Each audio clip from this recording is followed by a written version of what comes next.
Un bateau de pêche vogue sur l'eau calme du canal côtier. On va vraiment essayer de voir s'il y a des concentrations de poissons.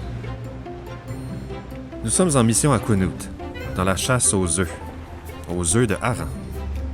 On voit des signes de hareng juste là. La couleur bleue, ça c'est du hareng. Le hareng est une espèce clé. Qu'est-ce que ça veut dire? Ça veut dire que ce petit poisson joue un rôle énorme. Il aide à maintenir l'équilibre de l'ensemble de l'écosystème. Le hareng apporte des nutriments océaniques dans l'environnement côtier où il frais. Il dépose des milliards et des milliards d'œufs qui sont de la nourriture pour beaucoup d'animaux qui vivent ici, mais aussi pour des peuples qui vivent ici depuis des milliers d'années. Nous avons pu compter sur le hareng pendant si longtemps en transmettant des connaissances d'une génération à l'autre. Aujourd'hui, nous enseignons à notre jeune génération une vieille méthode pour récolter des œufs de hareng. La première étape, savoir quand et où le hareng frais. Un banc de harengs nage dans l'eau trouble. Jordan et le Dr. Worm sont debout dans un bateau à moteur. Chaque année présente 13 lunes. La première lune après l'hiver recommence le cycle.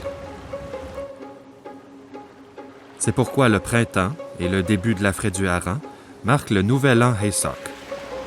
Après la première lune, nous commençons à chercher des signes du retour du hareng de l'océan, des signes que nous avons appris de ceux qui nous ont précédés. Howard Humchit, Nation Heetsauk. Les baleines se présentent. Ils arrivent, ils suivent les harengs. Ensuite, nous voyons les aigles. Les aigles seront dans les arbres et regarderont vers le bas. Et quand ils regardent vers le bas, ils observent les harengs qui se déplacent vers le rivage. Les harengs mâles et femelles qui ont atteint leur maturité sexuelle entrent dans les bains. Les mâles libèrent leur laitance ou leur sperme dans d'énormes nuages épais que l'on peut même voir à partir de satellites. L'eau sur la côte est bleue et laiteuse. Les femelles sont alors incitées à pondre leurs œufs. Et puis ces œufs sont fécondés par la laitance et se développent en petites larves de hareng en 2 semaines environ. Avant qu'ils ne deviennent des bébés poissons, ces œufs sont une source alimentaire de base pour nous. Donc nous n'avons pas beaucoup de temps. Il est temps de récolter des œufs de hareng. Une épaisse couche de petits œufs recouvre la végétation du fond marin. Le capitaine scrute l'horizon. Vous voyez la couleur vert émeraude là-bas? Vous voyez comment il ferait? C'est assez évident. Ça serait un endroit génial pour mettre les arbres. Juste là, à l'angle de cette baie. On dirait que le brouillard vient nous trouver. Aujourd'hui, il est question de tradition. Une fois que nous avons trouvé notre poisson, nous devons aussi trouver l'un de nos outils de pêche traditionnels. Un arbre. 2 aigles sont perchés sur un arbre. Donc maintenant, Johanna et Astrid sont à la recherche de la pruche parfaite que nous pouvons mettre dans l'eau pour que le hareng puisse frayer. Le type de pruche que nous recherchons est à aiguilles fines. Les œufs peuvent s'attacher aux aiguilles plus facilement. Il y aura un peu moins de choses à scier. Comme ici? Ouais. Les harengs cherchent des surfaces texturées où ils peuvent fixer leurs œufs. Ici, nous submergions quelques surfaces de notre côté. L'arbre de pruche de bonne taille que nous recherchons est en quelque sorte comme un arbre de Noël. Alors, comment savons-nous tout cela? Eh bien, ça nous a été transmis. L'utilisation de la pruche pour récolter des œufs de hareng est l'une de nos nombreuses pratiques traditionnelles. Nous l'appelons Ahant. Cela a été enseigné à nos aînés et à leurs aînés avant eux. Le bateau de gardien Jordan approche d'une pointe rocheuse. Vous voyez ce rocher au fond? Une femme descend du bateau pour se rendre sur les roches. Faites un nœud autour. Elle attache une corde autour d'un rocher tandis qu'un garçon sur le bateau alimente la ligne. Un homme attache la ligne sur un câble. 1, 2, 3. C'est 3 brasses. 3 brasses, ça fait 18 pieds.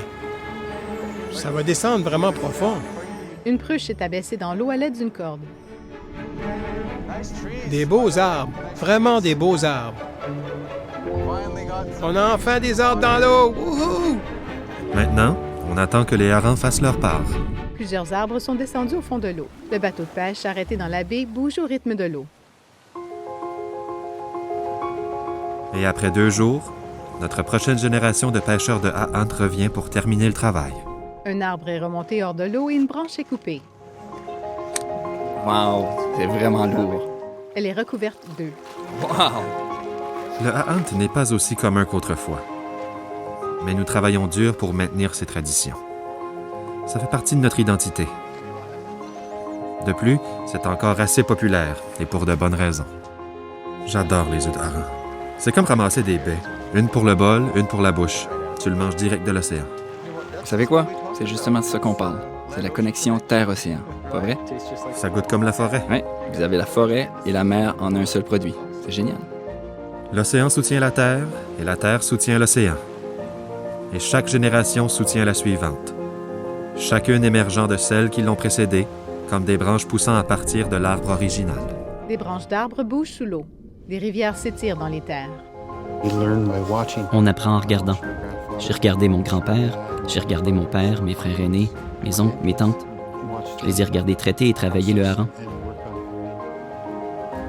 Nous pensons que nous possédons la terre. Nous pensons que nous possédons cette terre. Nous pensons que c'est à nous.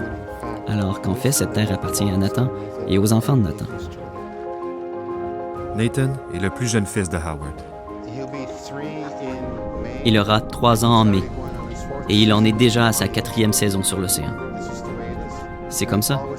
Nous avons toujours eu nos enfants avec nous sur l'eau pour enseigner, observer, apprendre. Et il participe pour pouvoir enseigner ces pratiques à ses petits-enfants. Et il mange des œufs de hareng au fur et à mesure. Un garçon sourit largement.